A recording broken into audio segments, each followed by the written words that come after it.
हर दिन एक भिखारी दरवाजे के पास आकर भीख मांगता था और घर का मालिक हमेशा घर के बाहर आते ही उसे देखकर फिर जाया करता। कई बार उसके लिए गालियां भी बकता। वो कहता, तू जिंदा ही क्यों है? पूरी जिंदगी ऐसे ही भीख मांगेगा क्या? धरती का बोझ क्यों बना बैठा है? और कभी कभी उस भिखारी को गुस्से में वह धक्का भी मार दिया करता। इतना कुछ हो जाने के बावजूद भिखारी के मुंह से सिर्फ यही निकलता कि भगवान भगवान तुम्हारे पापों को माफ़ करे। एक बार सेठ को धंधे में बड़ा नुकसान होने की खबर मिली। सेठ बहुत परेशान था कि तभी उसके दरवाजे पर वही भिखारी आया। गुस्से में अपना आपा खोते हुए सेठ ने उस भिखारी को पत्थर दे मारा। पत्थर लगने के कारण भिखारी का सर फूट गया और उसके सर से खून बहने लगा। फिर भी दर्द से कहराते हुए भिखारी ने इतना ही कहा, भगवान तुम्हारे पापों को माफ़ करे।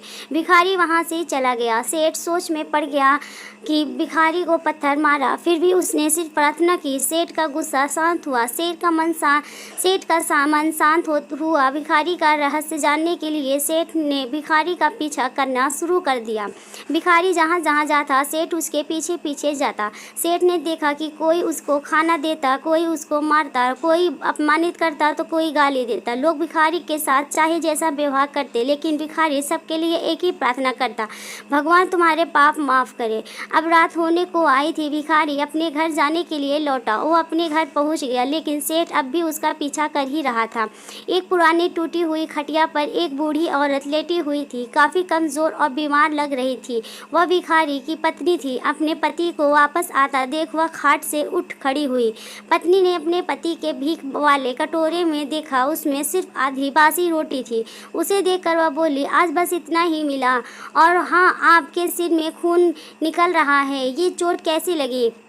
बूढ़ा भिखारी बोला, आज बस इतना ही मिला, किसी ने कुछ दिया ही नहीं, सबने गालियाँ दी और एक नए पत्थर भी फेंकना इसलिए मेरा सर फट गया। एक गहरी ठंडी सांस लेकर बूढ़ा भिखारी फिर से बोला, यह मेरे पापों का फल है। तुम्हें याद है कुछ सालों पहले हम कितने अमीर थे? क्या कुछ नहीं था हमारे पास हर चीज़ ज़रूरत से ज़्यादा थी, लेकिन हमने कभी दान नहीं किया। और उससे भी बुरा हमने उस अंधे भिखारी के साथ किया जो हमारे द्वार पर भीख मांगने आया करता था। बूढ़ी पत्नी की आंखों में आंसू आ गए। वह बोली, हाँ, हम उस बेचारे अंधे के साथ बहुत बुरा करते थे, उसका अपमान करते थे, उसे खाने के लिए रोटी की जगह कागज दिया करते, उसका मजाक उड़ाया करते और कभी कभी मारा भी करते। मैंने कभी उसको रास्ता नहीं दिखाया। एक बार मैंने उसके मुंह पर मिट्टी भी फेंकी थी और वह हमेशा दुखी होकर यही कहता कि भगवान तुम्हें तुम्हारे किए की सज़ा देगा, भगवान तुम्हारे पापों की सज़ा ज़रूर देगा। उसका श्राप सच हुआ और हम इस दुख भरी जिंदगी में आ गए। भिखारी बोला, हाँ, उसका श्राप सच हुआ, इसलिए मैं किसी को बद्दुआ नहीं देता, चाहे कोई मेरे साथ कैसा भी बर्ताव करे। मैं हमेशा उसके लिए प्रार्थना करता हूँ। मैं नहीं चाहता कि कोई भी हमारे जैसे ज़िंदगी का अनुभव करे, किसी को भी हमारे जैसे दुखों का सामना करना पड़े। वो नहीं जानते कि वह कितना बड़ा पाप कर रहे हैं, इसलिए अनजाने में हुए पाप की ऐसी सज़ा किसी को भी नहीं चाहता। कुछ समझ में आ गया था। भिखारी और उसकी पत्नी ने वह आधी रोटी मिल बांट कर खाए और भगवान को धन्यवाद बोलकर सो गए।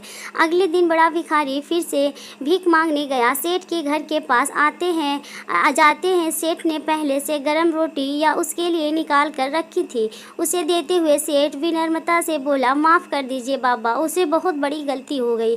बूढ़ा भिखारी बोला, भगवान तेरा भला करे। इतना कहकर वह आगे निकल गया।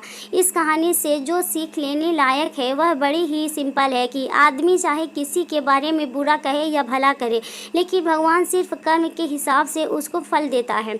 क्या हुआ अगर भगवान नहीं दिखाया है, लेकिन यह बात बिल्कुल सच है, उसके खाते में सबका हिसाब बहुत बहुत पक्का होता है। इसलिए जब किसी के लिए कुछ भी करो तो अच्छा ही करो।